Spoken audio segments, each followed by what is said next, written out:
Salut à tous, bienvenue sur le plateau de Tankaradégon. Au lendemain de la fête du travail, il est bel et bien présent sur ce plateau, c'est notre consultant de choc, Nicolas Pudebois. Salut Nico. Salut Razik, salut à tous. Après avoir défilé, Ouais. alors, je sais pas si avec la pancarte CGT ou pas, peu importe, Nico Pudebois est bien présent. Je suis là. Pour parler là, ballon. Je suis là et bien là. Exactement, toujours là. Toujours là. Comme tous les Lyonnais. Il est là aussi, il est présent sur ce plateau pour débattre avec nous de l'actualité de l'Olympique lyonnais. C'est Julien Barre, membre du collectif Art Up Lyon. Salut Julien. Salut Razik, salut Julien. Nico, Salut. merci pour l'invitation. Et puis supporter, bien évidemment. Depuis tout petit, je crois que la première fois au stade c'était 1989. Voilà, un vieux de la vieille. Bravo. Un vieux de la vieille. Et on évoquera de toute manière le collectif Art Up Lyon, bien évidemment, lors du dernier thème de l'émission. Vous avez la parole, hein, comme chaque semaine sur ce plateau, bien évidemment, vous pouvez débattre, intervenir. On a sectionné quelques tweets, parce que, encore une fois, on va pas trahir de secret, mais on enregistre cette émission Tôt le matin. très tôt. Une émission matinale, mais bien évidemment, vous avez la parole, comme chaque semaine, c'est ce que je disais. Donc, quelques tweets, quelques réactions des supporters de l'Olympique lyonnais.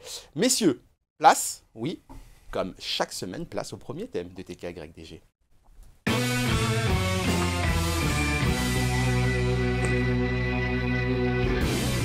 Et on va revenir forcément sur ce succès de l'Olympique lyonnais en terre strasbourgeoise, Nico Pudebois, 2-1, avec notamment un but de Maxence Cacré. C'est pour ça qu'on a intitulé d'ailleurs ce premier thème Cacré, et après on évoquera le calendrier. Quel est ton regard justement par rapport à cette prestation lyonnaise à Strasbourg? Une victoire importante. Il fallait rebondir après la défaite face à Marseille pour relancer la bonne dynamique qui était celle de l'OL dernièrement. Un match solide, difficile mais solide, où l'OL aurait pu se mettre à l'abri, mais a été aussi mis en difficulté. Et quand tu te mets pas à l'abri dans un match, tu t'exposes à peut-être prendre un but sur corner ou sur coup franc en fin de match. Bon là, ça n'a pas été le cas. Mais en tout cas, ça a été une victoire importante. Bien mené par les Lyonnais, mais voilà, j'aurais aimé peut-être un peu plus de maîtrise, mais ça se construit tout doucement. On joue contre des équipes qui sauvent leur peau, qui ont besoin de sauver leur peau comme Strasbourg, donc c'est jamais des matchs évidents à jouer. Ils ont défendu fièrement leur peau, donc non, c'est une belle victoire acquise en terre strasbourgeoise. Julien, est-ce que tu valides? Je suis relativement d'accord avec Nico. Je trouve qu'on prend un but un peu à l'image de l'équipe cette année, un but où il y a un peu de cafouillage dans la défense, un peu à l'image du but contre notre camp contre Marseille, sur une longue touche, bon, un but un peu de raccro, mais après, on a été solide. Effectivement, on aurait pu mettre plusieurs fois le troisième but, et ça nous a pas fort... Mais j'étais serein, et j'ai pas eu peur sur ce match. J'ai trouvé quand même l'équipe solide. Et sur l'action de but de Cacré, j'ai trouvé que c'était une action très fluide, très limpide, et des mouvements comme ça, on aimerait en voir plus souvent dans l'équipe. On regarde le 11 de départ? Oui. On regarde le 11 de départ concocté par Laurent Blanc pour ses déplacements à Strasbourg. Nico Pudebois, quel est un peu ton avis, ton regard sur ce 11 de départ, et de manière générale aussi sur le coaching opéré par Laurent Blanc durant la rencontre? J'ai trouvé que c'était cohérent, même si c'est pas ce qu'on fait habituellement, mais c'était cohérent. Sans Cherki, qui est même pas rentré. Donc surpris, pas surpris? Ouais, ça pose question, même si c'est vrai que sur ces derniers matchs, il n'a pas donné satisfaction, mais j'avais plutôt tendance à penser que Laurent Blanc lui avait donné sa confiance et lui avait donné pas mal de temps de jeu. Donc, est-ce qu'il devait se reposer, Ryan Cherki, selon toi, Julien? Se reposer, non, mais je pense que c'est bien aussi un peu comme a dit Nico, sur ses dernières prestations, il n'a pas été... il manque de justesse au niveau de quand il doit donner le ballon, peut-être un peu trop le garder, etc. je pense que c'est bien aussi de le piquer un peu, et de temps en temps de lui dire, bah écoute, un retour sur le banc, ça peut aussi lui faire du bien. Il faut qu'il le prenne comme une leçon en tout cas, c'est pour apprendre, pour grandir, pour progresser. Voilà, il faut qu'il digère cette non-rentrée, parce qu'on sait que quand on est joueur et quand on a l'ambition, ou en tout cas le potentiel de Ryan Cherki, ça frustre de ne pas rentrer dans ce genre de match. Donc voilà, par contre, il faut qu'il s'en serve. Le but de Bradley Barcola, ouais. But refusé. But refusé. Nico Pudebois, alors sur pendant le match. C'est rare. Hein. On va justement découvrir le tweet posté par notre consultant durant la rencontre, justement. Forcément, c'est frustrant. C'est frustrant parce qu'en fait, c'est super beau. Alors effectivement, en direct, je pense qu'il veut la mettre tout de suite. Et puis après, il y a le ralenti, on voit Alexandre Lacazette et je me dis, bah, en fait, il a peut-être très bien exécuté un geste maladroit. Mais en tout cas, pour la beauté du sport, pour la beauté du foot, à peu de choses près, ce but-là aurait pu être validé. Parce que c'est ce qu'on vient voir quand on va dans un match, quand on va au stade. C'est pour voir ce genre de geste, c'est pour voir ce genre de but. Alors oui, il veut faire un centre, il le dira lui-même. Exactement. Il le dira lui-même après le match. Et ça, c'est tout à son honneur d'être franc. Mais en tout cas, voilà, quand on vient au match pour voir ce genre de spectacle. Et pour le coup, c'était assez chouette. J'aurais aimé que, pour la beauté du geste, ce but soit validé. Julien, c'est vrai qu'il a été franc du collier. Bradley Barcola en zone mixte, lorsqu'il a rencontré les journalistes, il a déclaré « ce n'est pas intentionnel. J'avais vu Alex Lacazette au centre et je voulais lui mettre le ballon. » Quand on voit ce but, c'est vrai qu'on se dit qu'il méritait d'être validé. Mais bien évidemment, après, c'est bon, il faut respecter les règles sur aussi. Le coup, j'ai trouvé ça magnifique. Je ne pensais pas du tout qu'il voulait centrer.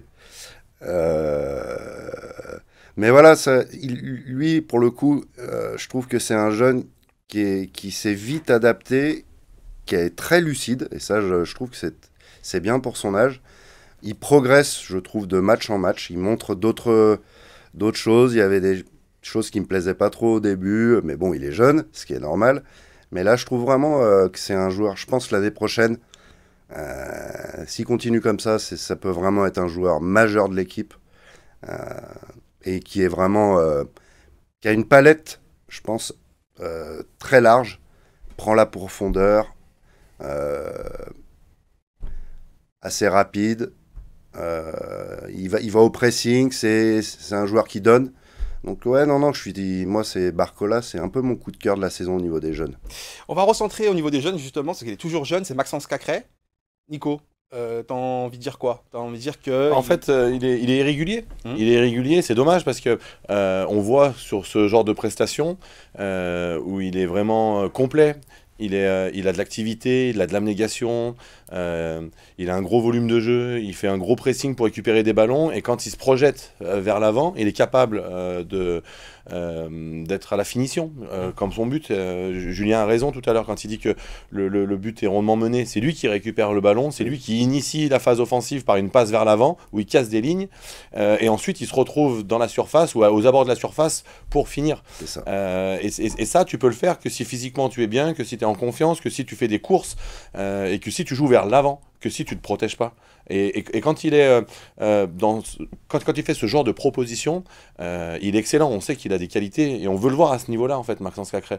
Mais il doit pouvoir reproduire ce genre de match, pas que face à Strasbourg ou face à Brest. Il doit aussi pouvoir répéter ce genre de match face à Paris, face à Monaco, face à Marseille, face au ténor de ce championnat. Complètement d'accord, et c'est surtout là où j'ai vu moi cette année Maxence par moment manquer de physique en fait, manquer de coffre. On l'a vu sur certains matchs où, comme il dit, Nico, des passes vers l'arrière, des passes un peu sur le côté, mais jamais à se projeter. Et là, quand on le voit comme ça, dans un vrai rôle de milieu relayeur qui peut se projeter vers l'avant, distribuer le jeu avec sa qualité de passe, c'est un Maxence Cacré comme on a vu contre Strasbourg. On a envie de le voir à tous les matchs comme ça. Mais c'est là qu'il faut qu'on remette le débat aussi. C'est des athlètes, c'est des sportifs de haut niveau, c'est des athlètes. Et avant d'être un bon joueur technique, on est d'abord des athlètes. C'est-à-dire qu'on doit courir 10, 12, 14 km pour les plus performants, à haute intensité en plus de ça, faire des courses, faire des replis, mais on est d'abord des sportifs.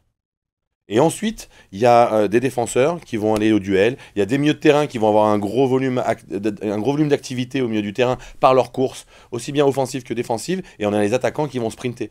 Mais au départ, quand tu fais une très grosse prestation athlétique, après, la technique se met au service de l'aspect athlétique. Parce que Strasbourg, d'ailleurs, au niveau des kilomètres parcourus, a couru plus. Donc ça fait limite presque un joueur supplémentaire. Et après, ils ont couru beaucoup après le ballon. Oui, Ce qui fait qu'ils ont couru beaucoup. Mais... Tu fais bien de le préciser, mais c'est vrai que c'est toujours intéressant de... Mais bien sûr. Mais avant tout, et c'est pour ça qu'on ne se rend pas assez compte quand on regarde un match de Ligue des Champions de très haut niveau, que là on va arriver dans les demi-finales, finales, c'est avant tout un sport d'athlète.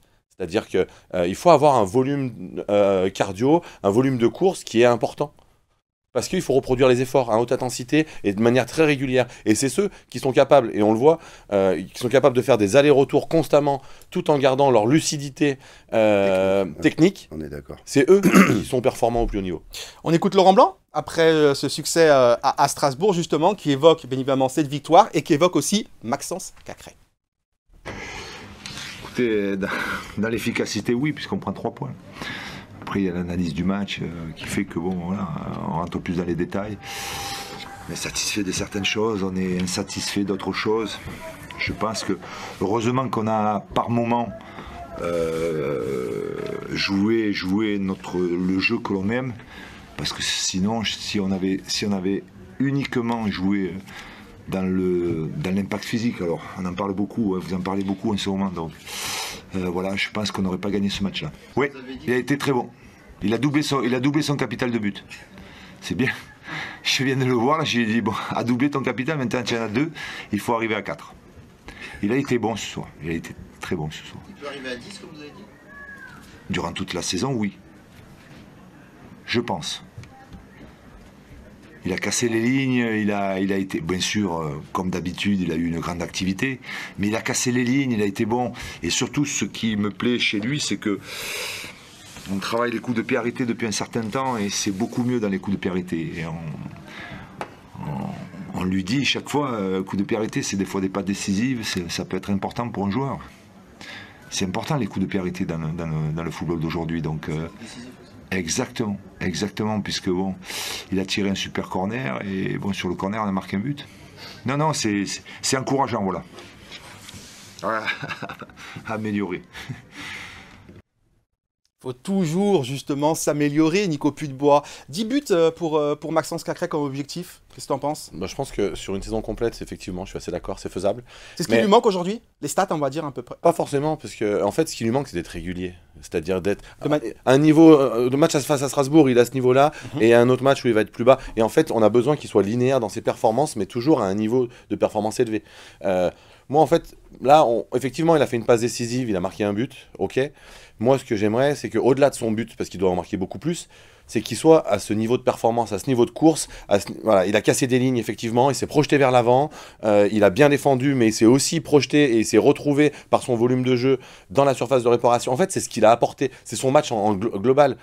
Je veux pas qu'on réduise son match à il a fait une passe décisive sur coup de pied arrêté, il a marqué un but. Moi, ça me va pas. 6 en Ligue 1 cette saison. Ouais, passe décisive. Très bien. Ouais, mais c'est très bien. Et je pense qu'il peut en faire plus. Moi, ce que je veux mettre en avant. Pas intervenir. Moi, ce que je veux mettre en avant sur ce match-là, c'est la globalité de sa performance, de ce qu'il a apporté dans ce match-là. En fait. Ouais. Le but, c'est la cerise sur le gâteau, the cherry on the cake. Ouais, moi je suis en fait la stat pour moi ça c'est ce qui tue un peu justement le foot d'aujourd'hui. Qu'il ait des stats par rapport à son poste.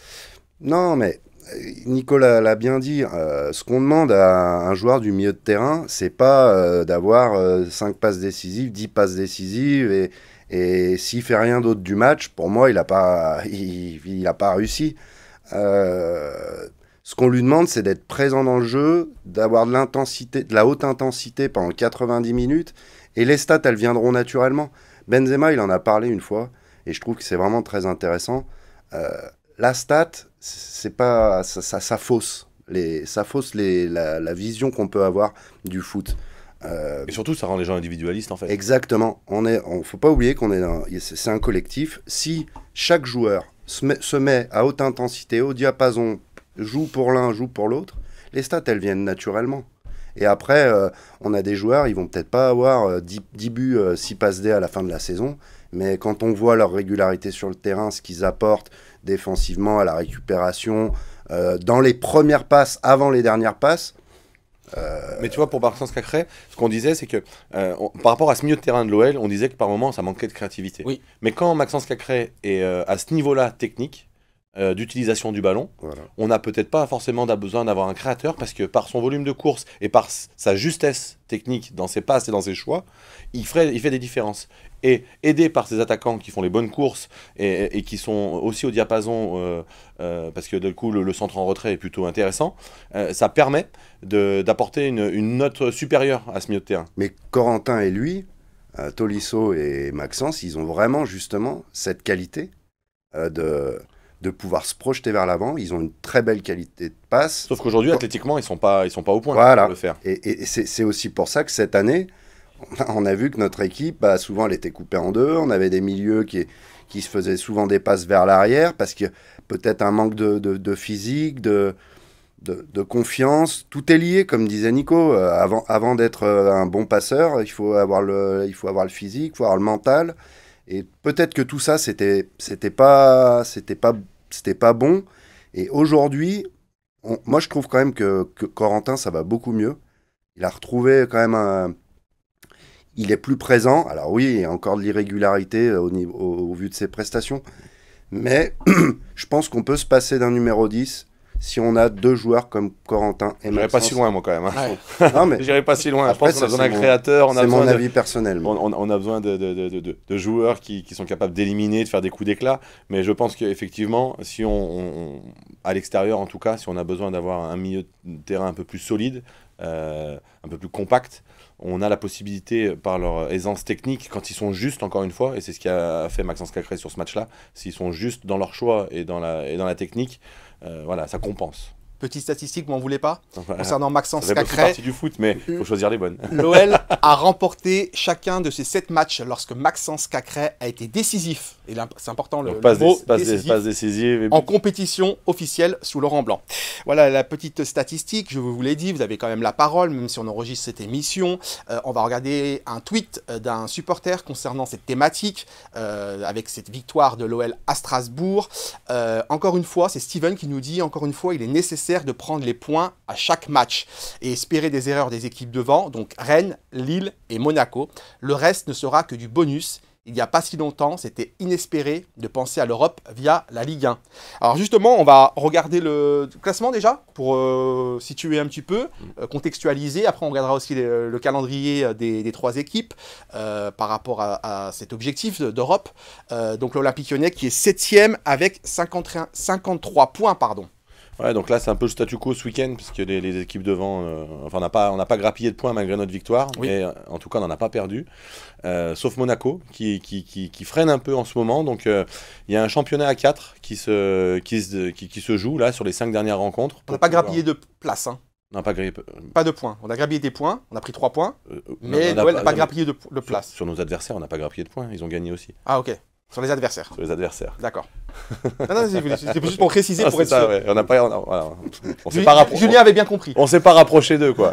C'est ça que je voulais dire, sauf de Monaco. Très bien. Non, mais c'est clair pour tout le monde. Donc du coup, on a un championnat à 4 à jouer avec Monaco, Lille et Rennes, okay. Qui me semble intéressant, d'autant que Monaco est en réelle perte de vitesse. Donc voilà, à voir. Mais effectivement, on n'a jamais été aussi bien placé pour pouvoir se qualifier en Coupe d'Europe cette année. Par contre, on n'a plus de joker, quoi.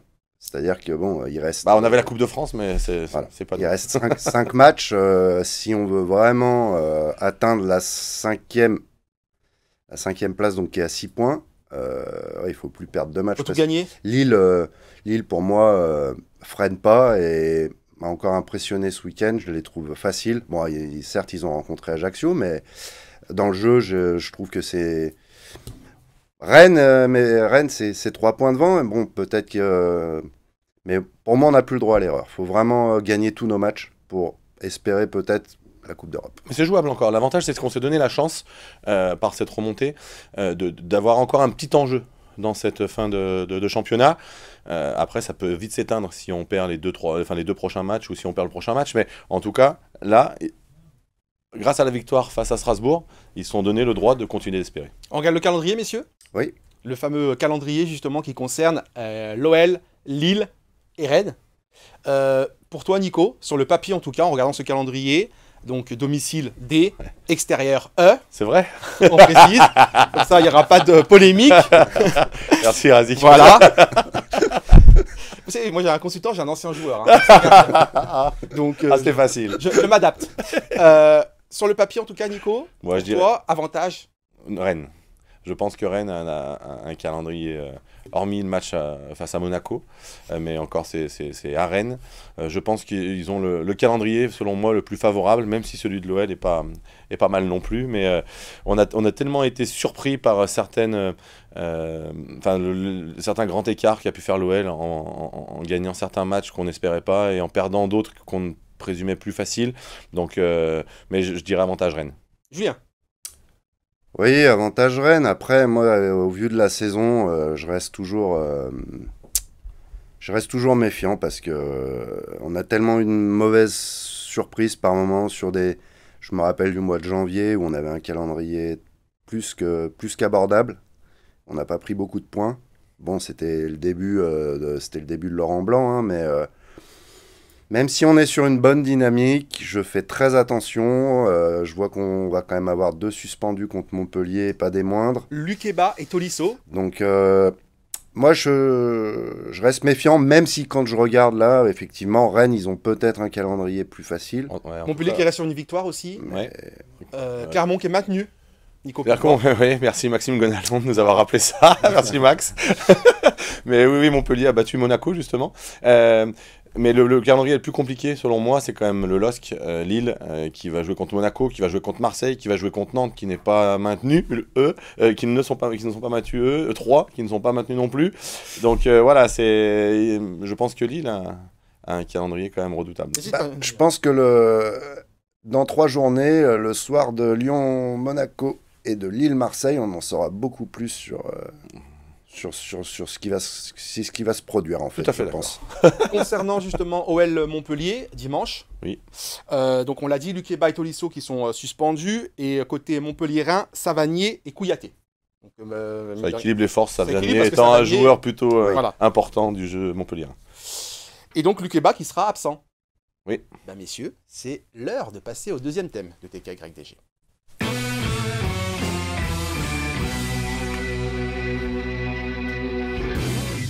Alors, pour débuter cette thématique, on va d'abord commencer justement sur la prestation de Castello Lukeba à Strasbourg. Donc, il a inscrit un but et il a été expulsé. Match complet pour un défenseur. Match complet. Julien, toi, ton regard déjà pour commencer sur la prestation de Lukeba à Strasbourg. Bah, moi, je trouve que déjà, c'est un joueur, quand on l'a fait rentrer dans l'équipe l'année dernière, il est arrivé à un moment difficile de l'équipe. Il est très jeune. On lui a confié peut-être beaucoup de responsabilités. Alors justement, ça on en parlera après. Oui, D'abord oui. Strasbourg. Sa prestation. bah pour moi, il fait une but de la tête. Bonne prestation. Son expulsion, certains diront que c'est évitable, mais je pense que il faut faire la faute. C'est une faute utile. Donc, pour moi, c'est une bonne prestation. Faute utile ou pas, Nico? Ouais, je dirais. Alors, en fait, le premier carton jaune est très évitable. Parce qu'il met la main dans la figure de l'adversaire. Ouais. Le deuxième, c'est une faute utile. Pour le coup, là, c'est une faute de maturité. À la 92e. Ouais, c'est une faute de maturité. Enfin, c'est une faute que les joueurs matures font, les joueurs d'expérience font pour le bien du collectif. Donc voilà, dans l'ensemble, il a fait une bonne prestation. Cette expulsion gâche un peu parce qu'on en a besoin, vu qu'il s'est installé aux côtés de Dejan Lovren en défense centrale. C'est dommageable, mais effectivement, dans l'ensemble, il a plutôt fait une bonne prestation à Strasbourg. Ah, et bien à Strasbourg, Castello Lukeba, deuxième stat, messieurs, a réalisé 9 dégagements face à Strasbourg, donc total le plus élevé pour un Lyonnais cette saison en Ligue 1. Bon, on a bien fait de dire qu'il n'a pas fait un mauvais match, quoi. Ça permet de mettre en perspective justement ces statistiques. Et maintenant, on a gardé notre crédibilité là, un petit peu. Là, je vais redonner le ballon à Julien, justement. Julien Barre, du collectif Art Up Lyon. Concernant, justement, Lukeba, de manière maintenant générale, parce que c'est ce que tu avais commencé, justement, parce qu'on l'oublie, mais c'est sa deuxième saison en professionnel à Castello Lukeba. Voilà. Et c'est ce que je disais tout à l'heure en préambule. Il est arrivé à un moment où c'était compliqué. Hein. On cherchait une charnière, hein, clairement. On l'a fait rentrer, on a tout de suite vu qu'il avait des capacités, mais de là à dire qu'il allait s'imposer, qu'il allait s'installer... C'est pas gagné d'avance, c'était pas écrit d'avance? Non, c'était pas écrit, et je trouve qu'en fait, même s'il a traversé lui aussi par moments des moments un peu plus difficiles, bah voilà, il bosse, ça a l'air d'être quelqu'un qui est une bonne personne, il a l'air... Il est à l'écoute, je pense, des coachs, et on voit qu'il progresse. Je le trouvais un peu limité, même au niveau des duels aériens, sur les corners, je trouvais qu'il se faisait souvent prendre, et là, de moins en moins. Il a progressé, Castello Lukeba. Est-ce qu'il a confirmé sa deuxième saison? Alors justement, moi... Il est trop tôt pour le dire. Je pense que là, il est en train de confirmer. Oui. Jusqu'à l'arrivée de Lovren, il a vécu une première partie de saison très très délicate, où il était tombé un peu dans la facilité, où il était tombé... pour moi, il n'était pas au niveau de ce qu'il avait montré la saison dernière. Et j'ai eu des doutes à ce moment-là sur sa capacité à rester lui-même sur la durée. Depuis l'arrivée de Lovren, il est revenu à ses niveaux de performance. Il peut s'appuyer sur quelqu'un d'expérience à côté de lui, qui a un vrai leadership, qui a un vrai caractère, un vrai état d'esprit de gagneur. Je pense que ça l'a aidé, ça l'a soulagé. Là où lui, du haut de ses 18-19 ans, il a porté la défense centrale de l'OL l'année dernière, alors que ce n'était pas son rôle. C'est ça. Et là, il peut enfin se décharger sur quelqu'un d'expérience qui prend ses responsabilités, ce qui lui permet, lui, de se concentrer que sur ses tâches. Et depuis l'arrivée de Lovren, je trouve qu'il confirme ce qu'il nous avait montré la saison dernière. Comme chaque semaine, vous avez la parole. On va regarder un tweet d'un supporter concernant justement Castello Luqueba. C'est Jay qui nous dit « Oui, il confirme qu'il est un futur grand. La deuxième saison est toujours plus difficile. Il a fait des erreurs de jeunesse, mais dans l'ensemble, c'est solide. Il doit progresser dans le placement sur certaines situations. » Julien. Ouais, si, mais même si je trouve que moi, il a beaucoup progressé, justement, c'est ce que je disais, je trouve, dans les duels aériens, où je le trouvais pas très très bien sur les derniers mois, et là, je trouve que c'est mieux. Alors, je pense que Dejan a fait du bien depuis qu'il est arrivé. On a quand même retrouvé une stabilité défensive qu'on n'avait pas sur le début de saison. Ouais. Donc... Bien que notre gardien il est quand même encore trop exposé. Anto fait encore trop d'arrêts. Trop d'arrêts, évidemment. Mais ça aussi, ça vient aussi du déséquilibre qu'on a eu au milieu de terrain sur certains joueurs qui physiquement étaient un peu à la peine. Et du coup, quand t'as pas ton milieu de terrain aussi qui est là pour contrôler, c'est un collectif. Les premiers défenseurs sont nos attaquants. Voilà, exactement. Donc si tu as déjà ton milieu de terrain est effacé et que tu te retrouves face à deux défenseurs centraux, c'est sûr que si c'est le dernier rempart, tout de suite, ça devient compliqué. T'as beau avoir les meilleurs, ça devient compliqué. Allez, on prend un deuxième tweet justement, parce que vous êtes nombreux à vouloir réagir, à donner votre avis. Fans de voix de l'OL et des Spurs, il continue de progresser, mais cette saison un peu moins. J'ai trouvé que cette saison, il était trop confiant et pas assez concentré, ce qui lui a fait perdre des ballons dangereux pour l'équipe. Donc il confirme tes propos, Nico. Ouais, mais c'est ce qu'on a pu voir les faits sont têtus, hein. C'est ce qu'on a pu voir dans cette première partie de saison où trop de confiance en fait. T'es pas encore assez aguerri au bout d'un an de Ligue 1, t'es pas encore assez aguerri pour pouvoir te permettre de trop lâcher, d'être trop confiant. Et encore une fois, parce qu'il avait beaucoup de responsabilités, il savait qu'il portait cette défense sur ses épaules et il n'était pas aidé par ses coéquipiers. Et depuis l'arrivée de Lovren, vraiment, on sent que voilà, il est déchargé d'un poids, il est vraiment concentré que sur ses tâches, il retrouve de la fluidité dans ce qu'il fait, un peu plus efficace aussi dans ses interventions, dans ses relances. Effectivement, mais après c'est encore une fois, là on juge sur 1 an et demi, 2 ans, une carrière de haut niveau, un futur grand ou pas, on saura dans 3, 4, 5 ans, parce que c'est en s'installant dans cette défense, en enchaînant les matchs, et en gagnant des titres peut-être avec l'OL ou avec une autre équipe, qu'on va savoir si c'est un futur grand. En tout cas, il a des prédispositions, il a des qualités pour pouvoir atteindre ce genre de niveau-là. Et j'espère qu'il le fera avec l'OL, parce que des titres, on en a besoin. Mais on aura aussi besoin des jeunes. Et il montre la voie à d'autres pour pouvoir... il leur montre que c'est possible de s'installer dans cette équipe-là. Un autre gardien, mais qui est moins bavard, c'est Anto Lopez, qui justement a été interrogé concernant Castello Luqueba. Alors c'est très très court en tout cas, et ça confirme un peu ce qui se dit sur ce plateau au sujet justement du défenseur, du jeune défenseur. Ah ouais, c'est moins bavard, ouais. Il peut faire beaucoup mieux, il a de gros progrès à faire sur certaines choses. Merci Anto. Donc voilà, merci beaucoup Anto Lopez, la confrérie des gardiens. Je salue. Avec un tweet aussi, un autre tweet, le dernier tweet concernant Castello Luqueba, #TKYDG, vous en avez l'habitude. Donc concernant justement encore une fois le défenseur, on va découvrir ensemble ce tweet d'Alexandre. Il doit jouer une Coupe d'Europe pour progresser. Il doit aussi être mieux entouré avec des joueurs d'expérience en plus de Lovren. Est-ce que c'est suffisant Lovren ou pas? Et concernant le début du tweet, oui, il est très sollicité. Oui. Castello Luqueba, et c'est vrai que ça c'est aussi peut-être un sujet qui va se poser. concernant son avenir. Oui, oui, bah après, pour passer un cap, toujours, c'est d'être bon au niveau international. Et au niveau international, c'est soit la Coupe d'Europe, soit l'équipe de France, le concernant. Donc là, je sais qu'il est en espoir, donc il va aussi passer un cap à ce niveau-là.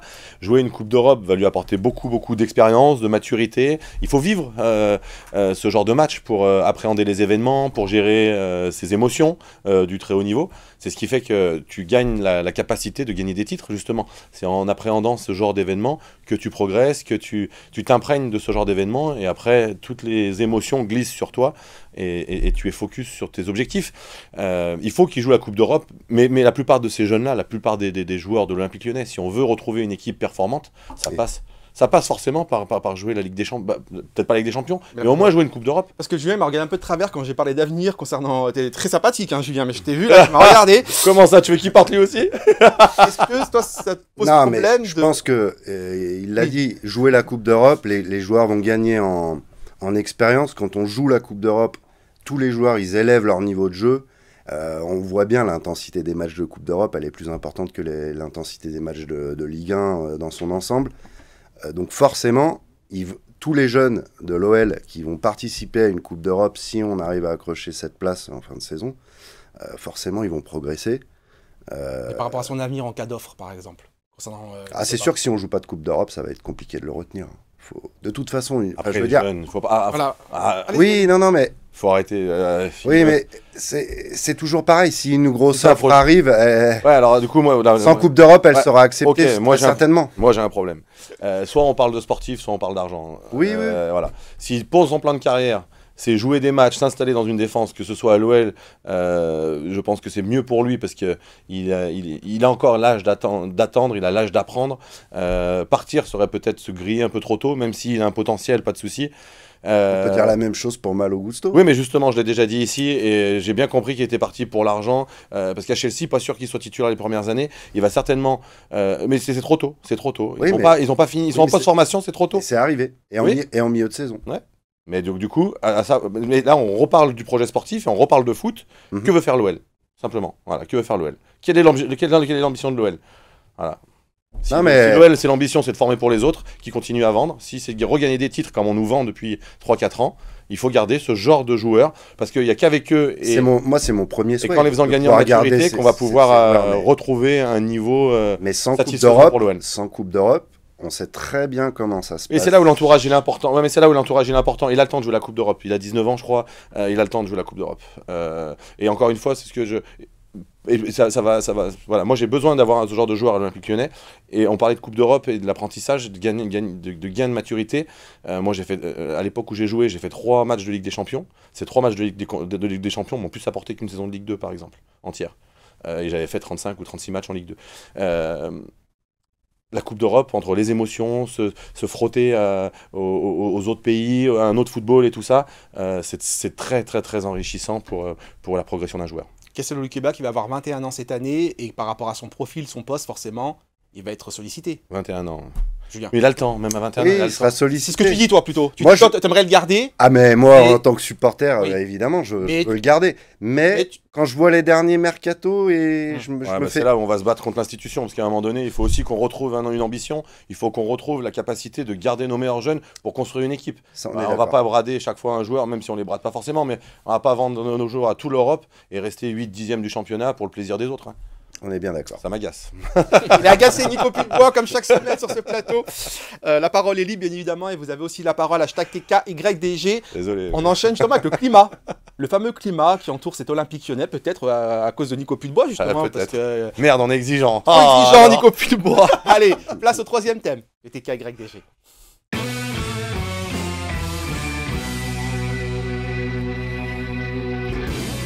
Laurent Blanc, à l'issue de la victoire à Strasbourg, qui a parlé d'un climat négatif, messieurs. On va contextualiser comme chaque fois, on essaye de le faire. On va découvrir ensemble la déclaration de l'entraîneur de l'Olympique Lyonnais. À Lyon, c'était au micro de Prime Video, à Lyon, il y a un esprit, un environnement qui est délicat, très négatif. Depuis le mercato hivernal, on a quand même changé d'effectif. Il faut être conscient des choses. On a beaucoup évolué et on a surtout inclus des jeunes. Il faut du temps pour apprendre, mais malgré cela, on a fait une bonne phase retour. Julien, est-ce que tu as été surpris par les propos de l'entraîneur de l'Olympique Lyonnais? Je m'y attendais pas. Parce que je trouve que depuis les déclarations, enfin, pardon, les deux courriers qu'il y a eu des deux groupes de supporters, à savoir les Bad Guns et Lyon 1950, qui avaient exprimé leur mécontentement, je crois, suite à la défaite à Nantes en Coupe de France. Ils sont encore là. Ils viennent encore au stade. À domicile comme à l'extérieur. Comme à l'extérieur. Et je pense que quand même, ce serait plutôt au club aussi, par moment, de se mettre aussi à notre place de supporters. Moi, je vais parler à titre très personnel. L'année dernière, j'ai fait 13 déplacements de mon côté, en tant qu'indépendant. J'ai pas vu beaucoup de victoires, j'en ai vu une. Je suis abonné au Virage Nord. Cette année, j'ai fait le déplacement à Nantes. Ça a été tout simplement une purge, un non-match. Et je pense qu'aujourd'hui, franchement, quand on a des supporters comme ça qui sont là, qui se déplacent, qui sont là tous les matchs, qui font des animations, etc., heureusement qu'ils peuvent exprimer leur mécontentement quand on voit la saison qu'on fait. Enfin, je veux dire, il y a un moment donné, si on peut plus rien dire, on reste chez nous, on met la télévision, ou même on regarde plus les matchs, puis on vient plus au stade, et puis on se désintéresse. Voilà. Là, pour le coup, il y a deux sujets par rapport à leur plan. Il y a vraiment deux sujets, c'est qu'en fait, il défend son bilan. Donc en fait, il se dédouane lui. Mais ça, je suis d'accord. Il se dédouane lui, mais il y a une vraie méconnaissance du climat lyonnais et du contexte olympique lyonnais. Il y a une vraie méconnaissance. Il y a une vraie méconnaissance du fait qu'on nous vend depuis 3 ans, qu'on va être européen, qu'on construit une équipe, qu'on investit sur le mercato estival, qu'on investit sur le mercato hivernal et qu'on veut une équipe qui va retrouver les sommets. Et ça fait 3 ans qu'on finit 8e. Donc là, ça va, on est remonté et tout ça grâce à son travail. Il y a un vrai décalage entre le discours annoncé en début de saison et ce qui se passe C'est pour ça qu'en fait, réalité, lui, il est tributaire de ce qui s'est passé avant. C'est le fameux héritage. Mais n'empêche que quand tu prends un poste, tu dois faire un audit général et de l'effectif et du contexte. Moi, je ne l'avais pas fait quand je suis parti à Strasbourg et je l'ai vécu à mes dépens dans ma concurrence avec Stéphane Cassard. Lui, entraîneur international qui a vécu autre chose, si le climat d'exigence qui existe à Lyon et à l'Olympique Lyonnais, autour de l'Olympique Lyonnais, ne lui convient pas, je pense que c'est parce qu'en interne, on n'est pas assez exigeant. Et on est devenu trop tolérant. Et c'est ce qui fait que l'OL connaît un déclassement. Oui, il travaille bien, oui, même si effectivement, en termes de qualité de jeu ou de philosophie de jeu, je trouve pas trop qu'il il a apporté du neuf. Je pense qu'il a surtout activé des leviers mentaux, il a surtout de motivation, d'exigence et de haut niveau. En termes de performance, il est pragmatique, il veut gagner des matchs. Peu importe la manière, mais il veut gagner des matchs. Donc ça, c'est tout à son honneur, parce que c'est comme ça qu'il est devenu champion d'Europe, champion du monde, champion d'Europe, et qu'il a dû gagner des titres en tant que joueur et entraîneur. Mais il connaît mal le contexte lyonnais.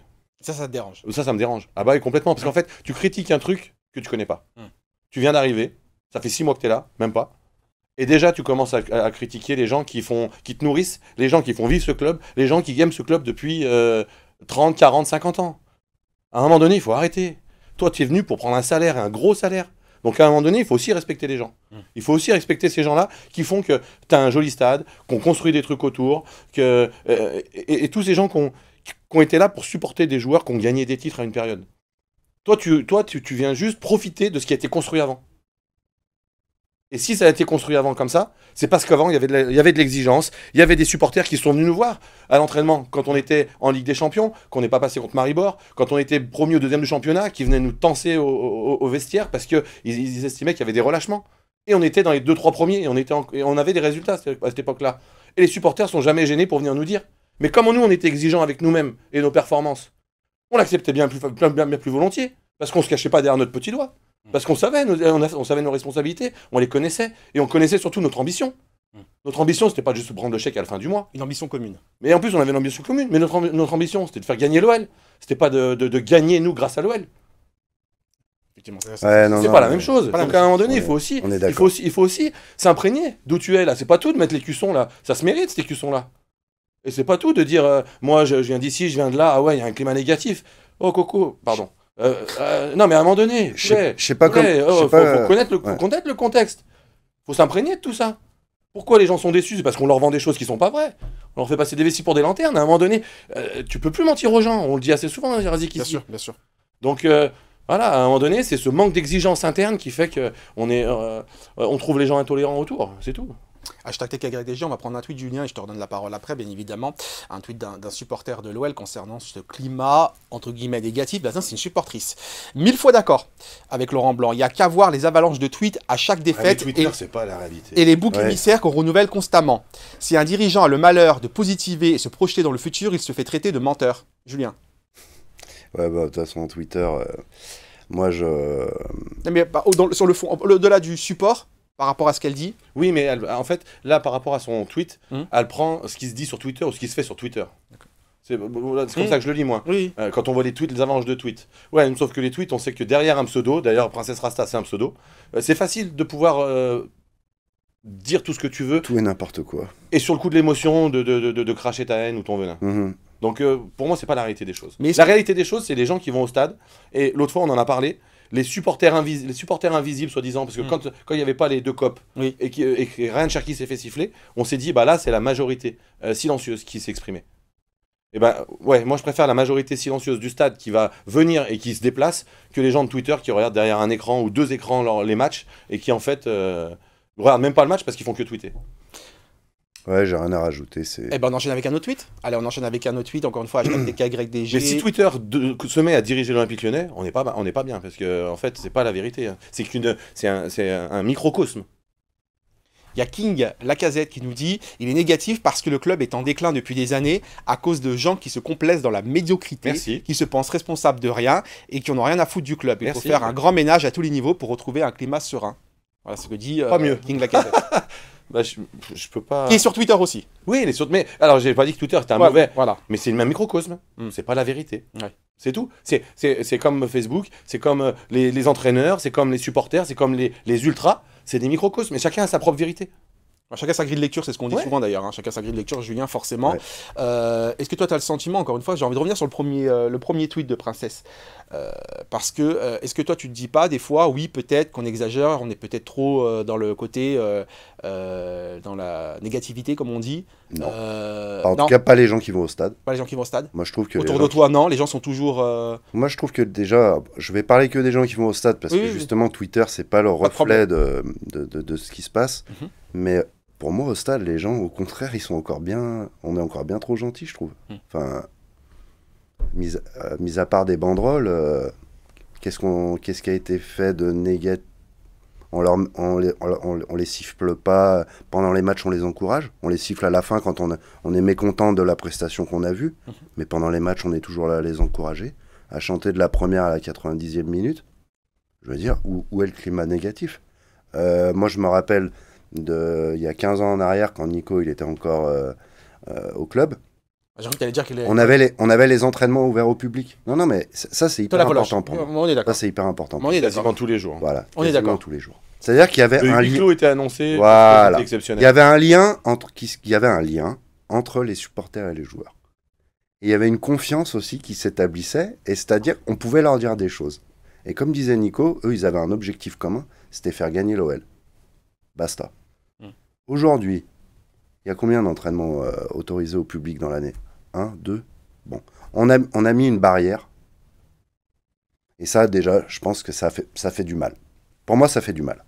Le foot, c'est un sport populaire. C'est un sport où, justement... Alors oui, on va nous dire, oui, mais les joueurs, faut pas les embêter, faut...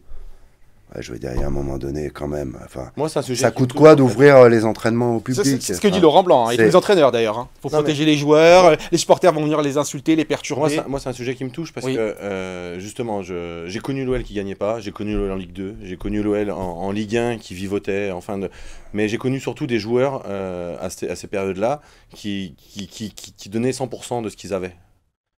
Qui trichaient pas, qui n'étaient pas dans le confort, qu'on protégeait pas à tout va. C'est-à-dire qu'on était 15e, mais on savait pourquoi on était 15e. Et quand on était dans les 3 premiers, on savait pourquoi on était dans les 3 premiers. Là, on est 8e, et les joueurs ils se posent des questions pourquoi on est 8e en fait. Bah, nous, on sait pourquoi vous êtes 8e. Parce qu'on a connu ceux qui étaient 15e, on a connu ceux qui étaient premiers, et on sait pourquoi vous êtes 8e. Et à un moment donné, il faut aussi pas oublier ça.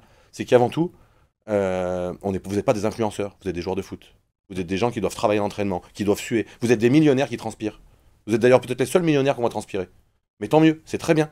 Par contre, arrêtez les influenceurs, je me fais suivre par 12 caméras, je me lève le matin pour être pris en photo. Non, tu te lèves le matin pour aller t'entraîner, pour aller jouer au foot. C'est un jeu, Et partager c'est avec un sport. Et partager avec Et les partager, Et et ben, partager avec les mais partager avec les gens.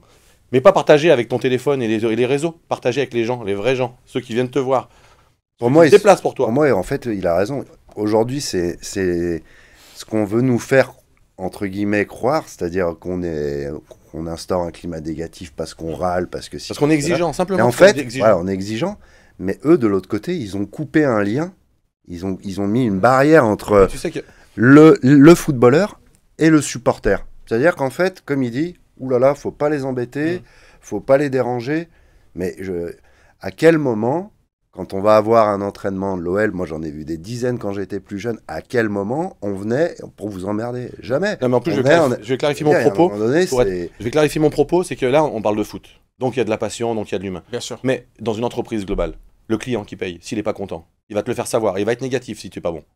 Moi, mes clients, si je suis pas bon, ils vont me le dire tout de suite. Et je peux pas leur dire, ah, mais vous n'êtes pas gentil, vous avez un climat négatif autour de moi. Et forcément, j'ai pas été bon dans ma prestation, dans ce que tu as payé. Donc forcément qu'il va être négatif, le client. Il a payé pour une prestation et moi j'ai été médiocre. Donc il a le droit de me dire que je suis pas bon. Et en plus, il ne retravaillera même pas avec moi. c'est pareil. Alors que là, les gens reviennent. Alors que là, les gens reviennent, ils sont Ouais. abonnés, ils se réabonnent, ils ont toujours l'espoir de pour quelque la- chose. c'est Donc pour à un moment donné, rentrez dans la vraie vie. C'est pour la vie en plus. Ouais. Mais oui, soyez pragmatiques, revenez, sortez votre tour d'ivoire, les pieds sur terre. Quand dans ton boulot, t'es mauvais, la personne en toi, elle travaille plus avec toi, elle revient pas. Donc à eux de faire en sorte que ce Que les soit gens un reviennent climat et- positif. C'est eux qui vont faire que C'est le eux. climat va être positif. Et c'est en gagnant des matchs. Et c'est en arrêtant de communiquer comme ça, parce qu'en fait, Oui. le négatif attire le négatif. Et en faisant ça, il attire encore plus de négatif. Donc tu veux du positif? Fais du positif. Par des résultats, par ton comportement, par ta communication non verbale, par ta communication. Ouvre-toi, Ouvre-toi. va vers les gens. Tends la main. Tu verras, si toi t'es positif, les gens vont être positifs. Si t'es négatif, ils seront négatifs. Ça, c'est sûr. C'est vrai qu'on le dit souvent, quand tu donnes, tu reçois. Mais oui. Et ça, on le dit souvent ici, mais bon. Un dernier tweet concernant cette thématique, concernant Laurent Blanc et le côté, le climat négatif. C'est Mohamed qui nous dit, il a pas tort, on est un club malade. On a connu 2 années difficiles qui ont laissé de gros séquelles. Si on est honnête, le bilan de Laurent Blanc est satisfaisant Oui. et encourageant pour la Mais il se saison défend, prochaine. lui, encore une fois. Malgré ça, le Il climat a raison. négatif n'a pas bougé d'un pouce. Mais parce qu'on n'est toujours pas dans les objectifs. Hmm. Et qu'on nous vend la Coupe d'Europe. On avait 2 matchs pour aller en Coupe d'Europe avec la Coupe de France. Ils font un non-match face à Nantes. Voilà. Donc, il se fait laminer par le Et qui se TFC. fait laminer donc- par le TFC. Donc, qu'on a battu. Bon, Donc après, à un moment donné. ça c'est... Non, mais, Non, ça, mais c'est la du- réaction c'est du du sport. Même si on avait été en finale, le match n'est pas le c'est même. pas ça, la réaction du C'est-à-dire- supporter, on peut la comprendre. En Oui, se oui, disant, oui. bah, Ah, oui, oui. quand Parce tu que- vois le parce- FC Nantes qui est même parce- pas sûr d'être maintenu en Ligue 1. Mais parce que c'est la culture de la communication, en Ouais. fait. Et on communique, et on communique, et on communique. Et en fait, On fera arrêtez mieux de parler, se taire et agissez. travailler. Arrêtez de parler, agissez. Mm. Agissez, et vous verrez que les gens vont vous suivre. Agissez, simplement. Ou alors mêlez la parole aux actes. Mais c'est pas tout de communiquer. Regarde, Razik, moi j'ai repris ma carte d'adhérent pour l'année prochaine. Hein, d'ores et déjà. Ah, finalement. Tu as C'est parce cédé. qu'il est passionné. Parce que c'est Que tu as hésité, faut sans trahir de secret. J'ai hésité, mais c'est plus fort que moi. Ouais, C'est on aime l'amour du club. Notre club, on l'aime. Et on l'aime, bah oui, ça fait 3 ans qu'on vit des saisons difficiles. Moi, mes clients, ils m'aiment tant que j'ai des bons résultats. Sinon, Mais moi, c'est pareil, hein, Artup, moi, j'ai pas le droit d'être mauvais. Hein. Je suis Oui, dans oui. le métier de l'image, je fais des fresques. Bon, on va Moi, le jour où je suis pas bon, ils me disent au revoir. Hein, et puis, on travaille plus ensemble. Et puis, le climat, il sera négatif, oui. on va en parler justement d'Artup. Hein, c'est le dernier thème de TKYDG.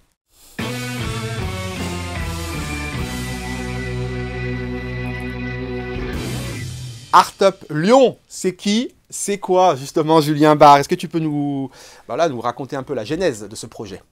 Alors, Artup, c'est un collectif où on est 2 associés, 4 avec 2 autres amis qui nous rejoignent de temps en temps, mais qui ont un travail à côté.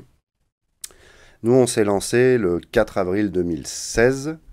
On a quitté tous les 2 nos métiers respectifs. Moi, j'ai été dans un métier comme celui de Nicolas, dans la gestion de patrimoine, et mon associé était manager dans une grande entreprise. Ah, donc tu étais un ancien escroc, c'est ça? Non, j'irai pas jusque-là. J'étais dans le conseil. tout comme moi. Tout comme toi. Donc je valide.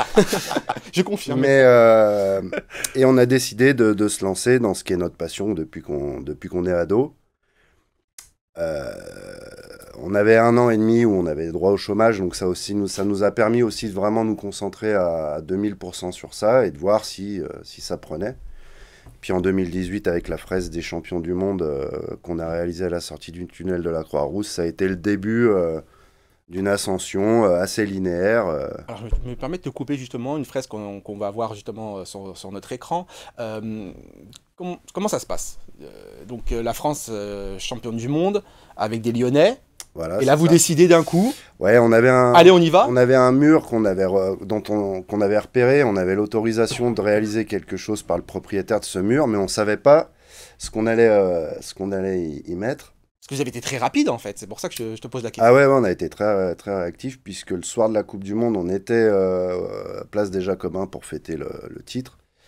On a réalisé le dessin dans la nuit et le lendemain matin, on le présentait au propriétaire du mur qui nous a dit banco, on a acheté le matériel, on a commencé et 10 jours plus tard c'était fini et c'est vraiment arrivé dans l'enchaîné du titre. Tu l'as déjà vu? Ouais, je suis passé devant plusieurs fois. Alors c'est sûr que bon, quand on voit la qualité du mur, c'est pas exceptionnel. Je comprends pourquoi le propriétaire du mur il a dit oui. Ça ressemble au mur de la maison, ça ressemble au mur de la maison de Nicolas Pudebois. Le mur est un peu défraîchi, mais bon, on a fait ce qu'on avait. Faire une fraise. mais voilà, ouais, tout est parti de là et c'est vrai qu'à ce moment-là, on a eu une belle couverture médiatique. On a eu aussi la chance de pouvoir rencontrer Nabil qui a vraiment apprécié ce qu'on avait fait. Ah bah Nabil, hein, ça. Et... Parce que c'est le plus réussi sur la photo, c'est ça? Comment? Parce que c'est celui que t'as le mieux réussi. Je sais pas, c'est pas à moi de le dire. Surtout parce qu'il est gentil, c'est un vrai gentil Nabil. Mais donc voilà, ouais, ça a été vraiment le moment qui nous a fait décoller. Et après, on a réalisé énormément de fresques au sein d'entreprises de la métropole. On a fait une fresque au siège de Groupama Rhône-Alpes Auvergne. On a fait des fresques à OL Valley aussi pour City Surf Park, le bowling. Et puis, trois petits points, la fameuse fresque de Karim Benzema. Ouais, alors ça, c'est un rêve qui s'est réalisé pour moi. Vincent aussi, mon associé, mais je le ramène beaucoup à moi parce que moi, c'est vrai que je suis le plus passionné des deux au niveau du foot, au niveau de l'OL. On avait remarqué. Et je me disais, ça faisait déjà 2-3 ans que je me disais, Zidane a eu une fresque à Marseille, Mbappé a une fresque à Bondy. Moi, je me disais, pourquoi Karim, il n'aurait pas sa fresque à Lyon? Et bon, ça a été un peu compliqué au départ. On a beaucoup ramé, mais grâce à Karim Jaziri, son agent, on a pu se rapprocher d'Adidas, qui est l'équipementier de Karim, et le projet, eux, étaient vraiment enclins à le faire. Après, il a fallu convaincre les pouvoirs publics. C'est ça qui a été plus compliqué. Donc, on a dû patienter que Karim revienne en équipe de France en 2021. Bankable, quoi. Voilà, que ce soit un peu plus bankable pour qu'on puisse enclencher le projet. Aïe, aïe. Et là où on est vraiment fiers, c'est que pour avoir rencontré Karim donc pour le jour de l'inauguration, il était vraiment ému. Et on l'a vraiment ressenti. On a pu le rencontrer tous les deux avec Vincent, de manière intime. Donc, je pense qu'on était très impressionnés, on ne savait pas trop quoi lui dire, mais on a senti quand il nous a dit vraiment, les gars, ce que vous avez fait pour moi, c'est exceptionnel. Moi aussi, je suis de Bron, et je pense qu'ils ont du mal à choisir entre Karim et moi. Enfin, moi, ça prenait plus de place sur le mur. Mais... C'est surtout ça. Et là, les pouvoirs publics, ils ont dit non. Et ils ont dit, ça a trop de peinture. On a beau connaître Bruno Bernard, faut pas exagérer. Hein. Et d'ailleurs, Bruno Bernard qui a facilité les choses pour les autorisations, je le remercie d'ailleurs. Je sais qu'il était chez vous il n'y a pas longtemps. Et non, mais pour nous, c'est... Et puis là, c'est vu dans le monde entier. C'est vu dans le monde entier. Pour petite anecdote, on a eu une interview d'une chaîne asiatique. On a été diffusé à Singapour. Ouais. Ils sont venus filmer pour un journal télévisé pour la chaîne de Singapour. Donc ça a vraiment fait le tour du monde. Combien d'heures de travail? 6 semaines de peinture, quasiment 7 jours sur 7. Hors jour d'intempéries, mais on en a eu très peu. À 4, puisqu'on peignait sur des nacelles. Le mur fait 37 mètres de hauteur, donc c'est très très haut. T'es en bordure de périphérique, donc c'est assez impressionnant. Alors, à chaque fois, je la Ça vois. roule vite. Ça roule vite. Parce que tous les jours. Hein. Les voitures, Tous les on jours, les, je passe les devant. voitures, on les voit très petites. Mm. Mais non, c'est... Même moi, très honnêtement, je dois passer devant une fois par mois. Je fais pas exprès de passer devant, mais quand je passe devant, même moi, ça me fait quelque chose. Je pense que j'ai mis du temps à réaliser ce qu'on avait fait. La grosseur, le fait que y a un rayonnement à l'international. On avait tellement le nez dans le guidon... ça a été beaucoup de pression, il fallait respecter Un cahier des charges. un cahier des charges, un timing surtout. Mhm. C'est-à-dire que l'inauguration, c'était le 11 novembre et pas le 12. Fallait être prêt, quoi. Fallait être prêt. Ça s'est vraiment joué à une dizaine d'heures près. Ah oui, à ce point-là. Ah oui. Ah, on a fini la veille. C'est pour ça que t'as encore des cernes. Non, mais c'est... Épuisé J'ai par pas- le projet. Épuisé par le projet. J'ai pas beaucoup dormi Ouais, pendant, j'en imagine. pendant ces 6 Bravo, semaines. bravo, messieurs. Mais aujourd'hui, c'est 3-4 mois plus tard qu'on réalise, en fait. D'ailleurs, j'ai dit bravo, messieurs, bravo, mesdames aussi. Hein, parce que j'imagine que tu n'étais pas souvent à la maison. Oui. Je pense Ah, faut supporter je ça. pense qu'il faut supporter aussi Ouais, l'environnement, la non, famille. non, mais moi, je vraiment. sais que j'étais très irritable, tout ce C'est qu'on pour ça veut. que- Ça a été, non, c'est des projets, c'est un peu hors norme, quoi. On se rend pas compte comme ça, mais voilà. Allez, on regarde des tweets parce qu'il y a quand même des questions pour notre invité, Normal. justement pour Julien Barre du collectif Art Up Lyon. Alors, c'est Alexandre qui nous vous interroge et qui nous dit si tu as été sollicité par l'OL ou l'Asvel pour des projets.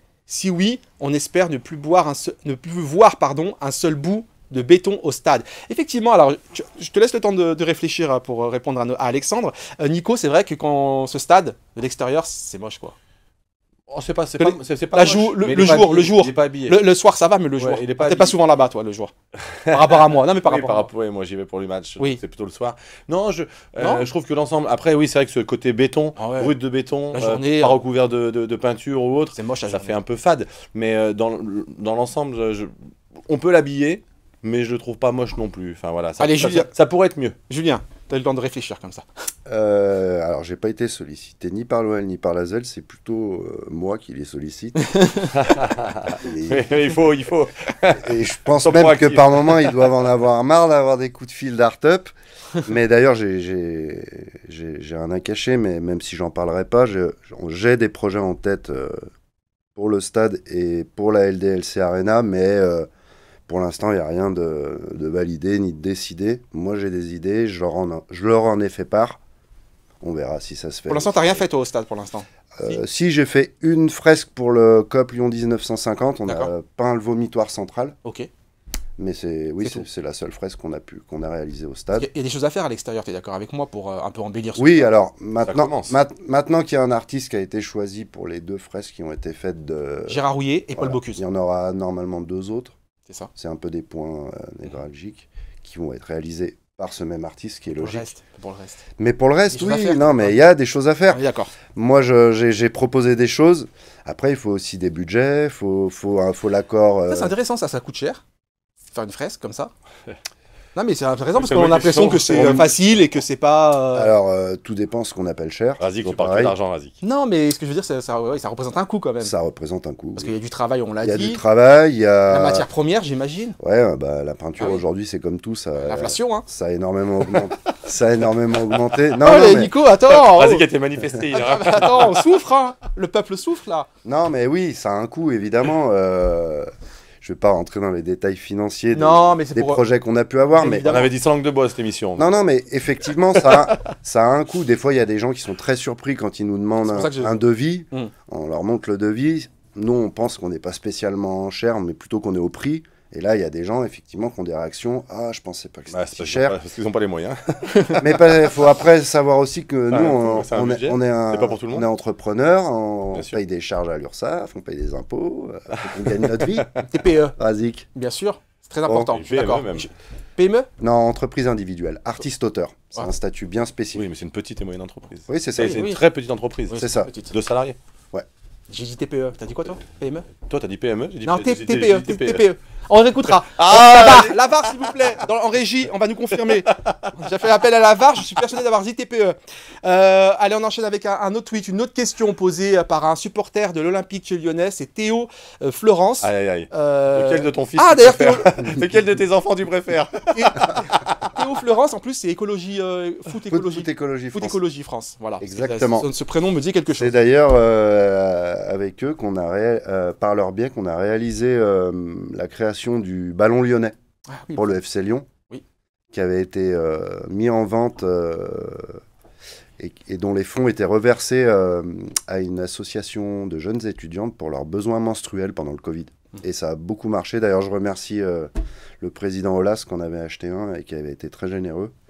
Non, ça a vraiment marché. Et donc, lui, il est donc président de l'antenne régionale. C'est son prénom et son nom me disait quelque chose. Alors, de quelle œuvre sont-ils les plus fiers? Ah bah clairement, celle de Karim Benzema, hein, ça c'est sûr. Après, il y en a d'autres aussi. Celle de Groupama, c'était aussi un défi parce que c'est sur 4 étages, c'est une fresque qui est découpée. Il faut vraiment que tout s'aligne, c'est quelque chose d'hyper abstrait. Mais oui, celle de Benzema. Celle de Benzema. Ouais. Je crois qu'il y a encore une autre question. Hein. Forcément, les supporters ont... C'est normal. C'est Alex Cab qui nous dit « Julien, tu vas au stade depuis combien d'années? Quelle tribune? Les déplacements? Et ton meilleur souvenir ?» Ah, c'est dur. Alors, c'est mon papa qui m'a emmené au stade la première fois en 1989. Il avait un de ses meilleurs amis, d'ailleurs, qui connaissait bien Ali Bouafia, que j'ai pu connaître de manière très amicale. Donc, j'avais 9 ans, moi, j'étais un petit gamin, et mon père n'aimait pas du tout le foot. Donc, mon père m'a emmené une fois, puis après, j'y allais avec l'ami de mon père. Et puis, j'ai commencé à aller en virage à l'âge de 14 ans, virage nord. C'était gratuit pour les moins de 16 ans. Donc, voilà mes premiers souvenirs. Quand il pleuvait, on se réfugiait en Jambouin. Non, c'était... Voilà, j'ai connu aussi, moi, des périodes où, avant les titres, donc je sais aussi... mais on avait des joueurs qui donnaient tout. C'était des besogneux, c'était des travailleurs. Ça ressemblait à la culture lyonnaise. En fait. Voilà, c'était même si on terminait des fois à des 13, 14e places, on a vécu des belles années. Après, quand j'ai eu mes 17 ans, je me suis pour la première fois encarté chez les Bad Guns. Et jusqu'en 2001. Puis après, pour mes études, ça a été un peu plus compliqué. Donc, j'ai un peu lâché le groupe. Je venais au moins à 10 matchs dans la saison au virage. Mais j'étais plus encarté ni abonné. Et en termes de déplacement, j'en ai fait énormément. J'ai fait Milan, j'ai fait quand on est éliminé en 2006. J'ai fait Madrid en 2010 aussi. De nombreux déplacements. Beaucoup. Une passion. Ah oui. Moi, l'OL, c'est quand on perd, je suis malheureux. Et des fois, j'ai la boule au ventre. Quand il y a des grosses échéances, c'est vraiment... faut le vivre. T'es au virage nord et t'appartiens à une espèce de... Ouais, non, je veux pas de ça. Je veux pas trop en parler parce qu'après, ça risque d'être... disons qu'on a un petit groupe, on s'appelle les abrutis du bloc 103. Une fois, le capot était en train de parler. C'est lucide. Voilà. Il était en train de parler, et, nous on faisait un peu les abrutis. Il a dit « Oh, les abrutis, ça suffit !» Et du coup, on s'est resté. Mais c'est plus pour rigoler que... voilà, c'est pour ça que c'était... Voilà. Là, on fait partie du COP Virage Nord, on est en intermédiaire. Voilà. On est un groupe d'une 20aine de copains, c'est cool. Bravo. On parlait des anciens. Il y a 2 anciens qui se sont retrouvés visiblement, et qui ont fumé ensemble d'ailleurs. Regardez cette photo, c'est Nico Pudebois en compagnie de Greg Coupet. Petit cigare, tranquille, la vie est belle, messieurs. On profite du bon temps, c'est ça, Nico? C'est ça, entre les anciens. On a profité de l'enterrement de vie de garçon d'un ami pour pouvoir se retrouver, passer du temps ensemble, se rappeler les bons souvenirs quand on était champion, les heures de travail qu'on a pu passer ensemble, à progresser ensemble. Et puis, on a la chance de pouvoir se retrouver et de partager à nouveau des émotions et des moments de plaisir. Donc ça confirme ce que tu disais quelque part, parce que c'est pour la vie. Tu te rends compte, numéro 1, numéro 2. Non mais c'est incroyable. On était en concurrence, on était censé se tirer la bourre, mais en fait tout en se respectant, tout en se faisant plaisir, en progressant, en s'aidant à progresser l'un l'autre. Les années passent, l'amitié reste, et c'est bien là ça l'essentiel. Effectivement. L'amitié et les souvenirs, c'est l'essentiel, ouais. Allez, une autre photo aussi, parce qu'on était sur le terrain ce week-end. On va saluer l'équipe de U14 et U15 d'Irigny, justement, qui, pour certains, regardent cette émission, apprécient Tankara Dégonne. Donc, merci à vous pour l'accueil. Voilà, on vous souhaite une bonne fin de saison à cette équipe d'Irigny, U14, U15. Voilà, messieurs, merci beaucoup, Julien. Merci, Razik. Merci pour d'avoir accepté l'invitation. Merci à toi d'être venu. Surtout, c'est une émission, encore une fois, enregistrée, très matinale. Oui. Nico Pudebois n'a pas bu au moins. C'est pour ça qu'on essaye de. Voilà, pour On m'a tout juste proposé un café. Merci, Nico. Merci Razik. Merci à tous de nous avoir suivis. La semaine Merci. prochaine, ça va être aussi mardi. Hein. Ce ne sera pas lundi parce qu'encore férié. Hein. C'est Ah le mois oui, de mai, c'est vrai, visiblement, on ne lundi, travaille ouais. pas beaucoup, Nico. C'est pour ça que Nico, il aime bien le mois de mai. Il aime beaucoup le mois de mai. Bon, c'est pas très reposant pour l'instant, mais. Et la semaine prochaine, on va parler tactique, Nico. Ah. Là, il va falloir préparer Il va falloir que je le bosse, tableau. alors. Il va falloir que je bosse alors. Avec un invité, un spécialiste tactique. Rendez-vous la semaine prochaine pour un nouveau numéro de Tankara Dégonne.